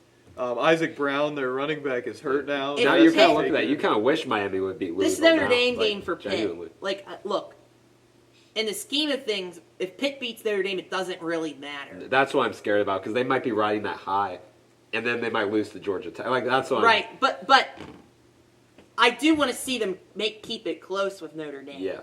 Like if they get blown out by Notre Dame, it's like I don't see that happening. I don't see a scenario with the offense. Like maybe at Notre Dame, I'm like, well, but like at Pittsburgh, I just don't see a blowout. Right. I can't. Like I don't know though. Well, I think with this offense and with this defense getting people back with the line. I mean, I think they are the best team in the ACC other than like Miami.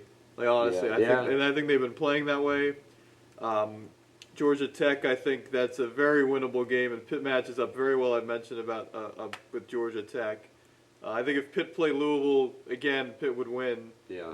And the committee is, we've seen with the ranking of Pitt now, and we've seen it historically in the year, and now this ranking of the 12-team playoff discussion. They don't care nearly as much about early season games, Which is good. which is the right position. But It's like college basketball. That's what I want them to do more of college I basketball. 100% agree. The October and November It's a games great do not point. equal Yeah. the December and January Because games, or Pitt the got, February I know games. this is like, past, like in the past, but like Pitt, bless you, Pitt got screwed because they lost to a bad Missouri team early in the year. Right. Like I just, Yeah. And then, we'll and then talk they- about and then- college yeah. basketball soon. Yeah, so Pitt plays this evening. We're recording Friday. They play Friday night against Longwood. From We're not prime going to learn time. too much. Yeah. But yeah, college. But we gotta end with the World Series. We should have started with the we World should have started Series. with it. I apologize Yeah, to this Major is- League well, this Baseball. is- This is kind of Well, disrespectful. I apologize because I'm the host. But Yeah, I on my radio show I had the World Series as the last topic because it happened like Saturday evening, and then like there's NFL and everything. But that was the story, and what a series! Congratulations, Dodgers. Great job, Yamamoto. What a job by Yamamoto. What a job by Miguel Rojas there. That's just the greatest series, the greatest game. Like we'll see in a long time. Like that was just And for the for the Blue Dodgers Jays, to win that game. I mean, they had to overcome everything to win Yeah. that game. Everything was against them from the start of Game 7, all the way until that last inning. It was just, and it's heartbreaking for the Blue Jays because if the Dodgers would have lost, it would have been like they can get back here very easily. But if you're the Blue Jays, you're in the AL East with the Red Sox Who knows? and the Yankees. It might take another 20 years. Who knows? Like I don't. 30 years actually. It was Who a knows? magical run, and they had all and they the were the momentum. better team Yeah. in And the they series. they were overall, and they had all the momentum. And you're coming home, and that's just, it's heartbreaking for them. Yeah. Now me as a fan, like I don't really care who won this series, but like you gotta respect the Dodgers and all these people online are like, this is why we need a cap. That's your takeaway from that. You don't appreciate the game of baseball if you're complaining about the cap right now.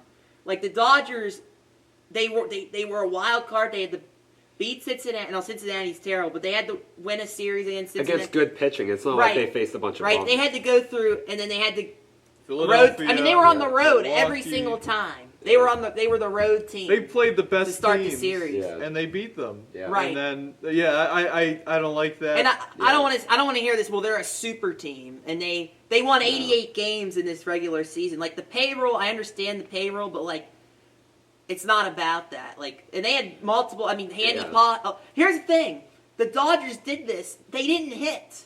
They really didn't hit this series. The whole playoffs, they didn't hit. Ohtani, he had a couple of his games where he was excellent, but he really wasn't that great. Andy Pye, a guy with 25 homers, they had to bench him because he couldn't hit a beach ball. Like, I mean, it was. They had some trials and tribulations, and the back end of their bullpen was very okay. They had to use starters and guys to fill out those innings. So just, I mean, gritty. It's gritty, and I know people are like, well, they're an elite. They have all this like. That was a gritty championship by the Los Angeles Dodgers. Well, look at it this way: like, if you're making a case for a salary cap, obviously salary cap would be great and everything, but for the Dodgers, they know how to develop from within. It's not like we just spend all this money and we're really good. Like, I know this isn't the same team, but look at the previous teams that have done really well, made the World Series. They didn't pay all this money to develop Justin Turner. They didn't pay all this money to develop Cody Bellinger into a good player. They didn't pay all this money to find Max Muncy in the waiver wire. Like, right. the Dodgers can develop from within, and they're just very well structured. Like, if baseball was all about the more you spend, the more you win, why aren't the Padres a World Series winner right now? Why didn't the Mets make the playoffs? Like, you have to have a good structured team. You can't just throw money. Like, why haven't the Angels made the playoffs while having a $300 million guy on their payroll? Like, it's just you can't look at, this team spends this amount of money, that means they'll win. You have to develop. the best teams that are small market teams know how to develop. It's not because they're outspending. Like the Brewers know how to develop, and they have an offensive system that works really well with a small market team. The Rays stay competitive. Like it's just you can't say, oh well, if you throw money, you'll win games. That's just not the case, and I don't think that was the case with the Dodgers this World Series. And I think Dave Roberts deserves more credit. Yeah. For managing, stuck with Rojas. Yeah. For managing a team. I mean, he had to make some moves in that game. I'm saying overall, to manage a team with such big names, it's not easy. Yeah. I mean, look at the Mets. They get Soto and everything collapses. It's a great point. Dave Roberts, I think, is a very good manager, and I think he's not going to get the credit he deserves because, well, he has Ohtani. He is the best of everything. Like, I mean, well, in baseball, the best players hit the ball 30% of the time. It's not like Shohei Ohtani's hitting 3 home runs every single game. Like baseball is such a failure sport. The Dodgers aren't just relying on Shohei to win games. Someone has to be there to keep this team above water in terms of confidence, right? Yeah. In terms of staying even keel through the highs and the lows. Yeah. And Dave Roberts, I mean, something's working there. Something's working there with him. So, and I think the players respect him. Yeah, no, I think it's a great point. Just to add to that, I mean, a lot of moves he made that were tough moves. Like, hey, Glasnow, you're going to the pen. Blake Snell, you're starting, but we're going to move you to the pen here if necessary. Putting Pages in center field, he makes that catch because Enrique Hernandez was not going to catch that. No, he had to, and I hate when outfielders run into each other, but he had to do it. Yeah. He literally, that might be the first time I've ever said that an outfielder has to run into another outfielder and catch the ball. Because that frustrates me, like seeing guys not communicating at the MLB level. But like you mentioned, but he had to bullet the ball, and there was no calling him off there with that loud of an environment. And saying Sasaki, like that splitter, we're putting you in the pen. We're having you close these games. And then that won them a lot of Yamamoto, bringing him in, and saying, hey, it's short rest, but we don't care. Like, the season's over, tomorrow. We're bringing you in. And when they brought in Yamamoto, I was like, it's over. Yeah. Because he has been tremendous the whole playoffs, and especially, like, when it mattered most. And, and I want to give credit to the Blue Jays. I mean, they played their hearts out. They have a lot of players that just are great baseball players that respect the game, that play the game the right way. I mean, Ernie Clement had a great series. Addison Barger, Nathan Lucas, he didn't really do much, but they had him in the 2 spot. That was a weird thing. Like sometimes, I just don't understand why he was in the 2 spot. Like he never did anything, but I mean, he's a good ball player. Obviously, the Springer injury thing, he just wasn't the same. But he still came up with some hits. I mean, what killed the Blue Jays in the end, just get the runners in the scoring position, just get the job done, and they couldn't do it. And they settled. They get that 3-run homer by Bo Bichette, who was hurt the whole playoffs. But it was in Game 6 and 7. I wasn't even just talking about Game 7. Yeah. Well, I mean, Game 3? Game 3 was. I mean, they had so many chances of runners in scoring position, and the game goes 18 innings. I mean, it was the whole time. But and it's the little things sometimes, like IKF, and people are on it. And I know we all agree that, look, there were a lot of instances throughout the series. Yeah, there's too many chances other than that. He should have had a bit bigger lead. If he takes a secondary as a bigger lead, he scored. Absolutely. Well, he made the I'm not sure how accurate this is, but he said that the reason why he didn't take a big league is because the coaches were saying, hey, Dalton Varsho hits the ball very hard. You can get double up if you inch too close to the home plate. But the rebuttal to that is the Muncy was playing farther off the bag at third than he had lead. Like they were showing there, he wasn't crazy off the bag. But still, even if he hits it, the shortstop, that's still it's still all right. Like I get he probably should have taken a bigger league at the end of the day, but I don't know. It's just. You have bases loaded less than 2 outs. Like if you're not scoring there, it doesn't matter what lead he takes. You have to take advantage, and the Blue Jays just weren't able to do that. So no. Yeah, no, and it's tough because they had great performance. Trey Savage was tremendous in the series. Ernie Clement and Vladimir Guerrero both broke the postseason hits record. Yeah. And Vladimir. I didn't know Vladimir. I'm pretty sure Vladdy did too. I could be wrong. Well, I have no idea, but that's tremendous. And it was I was very neutral going into the series, but when it was getting later and you could see the Blue Jays were the better team, I was like, yeah, are they going to make it back? All these factors, the division they're in, like we're talking about, and they've been the better team. I was kind of pulling for them in the end, especially in Game 7. Like they weren't some scrub team that just won these games somehow and they were outplayed.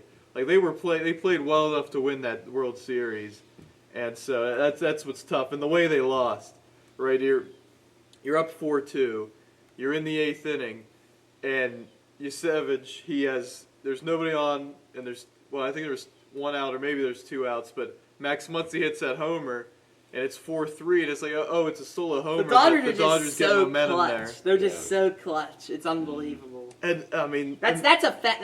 That is something that. That is, being clutch is something that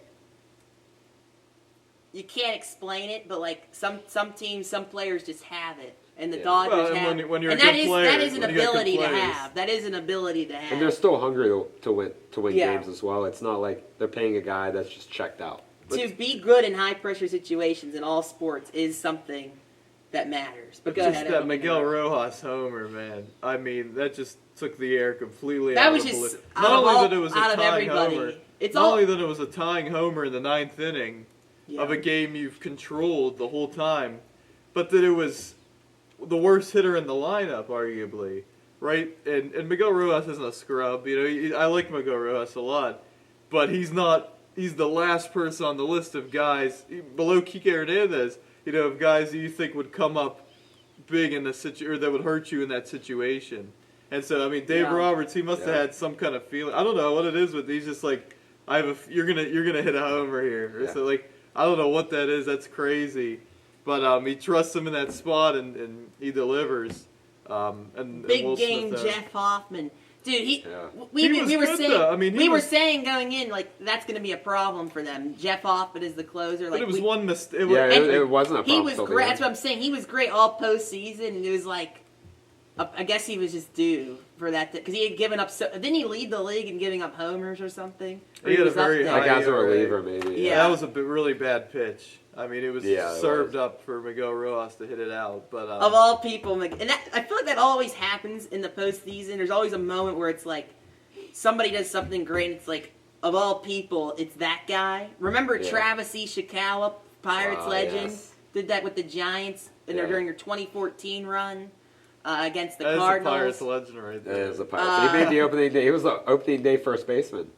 Yeah, and Travis then Ishikawa. he went to the Giants and sent them to the The pennant. Pirates got good old like Davis. Incredible. Also a Pirates legend. Also a Pirates. I actually an really A's liked legend. him, but he wasn't that good. Yeah. But anyway, anything else about this because we're running long Yeah, here. this was But long. we had a lot to get into. We had to talk about the World Series, but. Yeah. Again, I mean, it's the off season now. We've reached baseball's off season. Don't expect any updates from us on the Pirates' off season moves because there won't be many. Although they got rid of G1 Bay.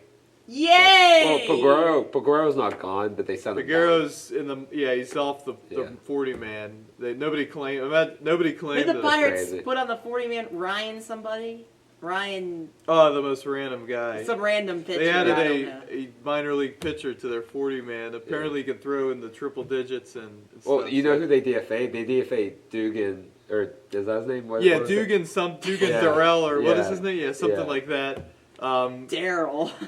I think it was Yeah, and Daryl. Michael Darrell Hicks. They Yeah. get rid of. Oh, They got rid yeah. of him and Dugan Darrell or something. Michael Darnell. I think, Dugan yes. Darnell. There you go. But they need room for Esmeralda Valdez. He's taking the cover off the ball, so. Yeah, you got to protect him. Yeah. You got to protect him. But yeah, there won't be many updates from the Buccos because just nothing's gonna. Don't get your. I saw somebody said, who was it? They had a player go, Jorge Polanco.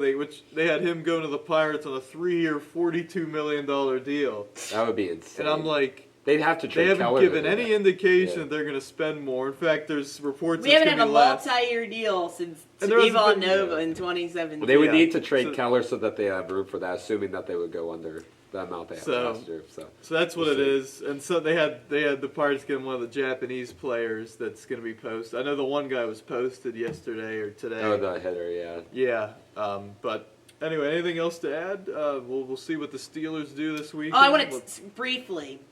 I said I wanted to talk about Pat Narduzzi. Oh, because we are all going tonight to Beaver, where Fort Cherry's playing the Shannock, and Pat Narduzzi's going to be there, watching Matt Sieg. A very, as very he tries talented to steal him away football from player, too. James Franklin, even though apparently he wants to still go wherever James Franklin goes. So, Pat Narduzzi's making a big effort there off his bye, and we're going to try and potentially talk to Pat. Potentially. Wow. And as we've gotten some specific directions about us, potentially getting near Pat Narduzzi. So, more on that next episode, potential. We'll see if there's any news This is on breaking. that. This is breaking news. Yeah, breaking news. But great job, Pat Narduzzi, this season. You got to give him credit. Oh, you 100% you do, yeah. Gotta give him Yeah, credit. like genuinely, like I'm not even like being sarcastic. Like he definitely deserves credit. So. All right, well, that'll do it for episode 52. We Are Family. Thank you all for tuning in, for watching. Like I said before, make sure you like this video, subscribe to our channel, and follow us on our social media platforms. You know what they are. They're in the description as well of our video and every video we do. We're going to have picks coming out. Like I mentioned, I'm in the basement now, and I'm already 0-1, even though that could have easily been a very big win for me in an upset special, but we're not going to get into that. But, yeah, again, thank you for tuning in, and we'll see you next time.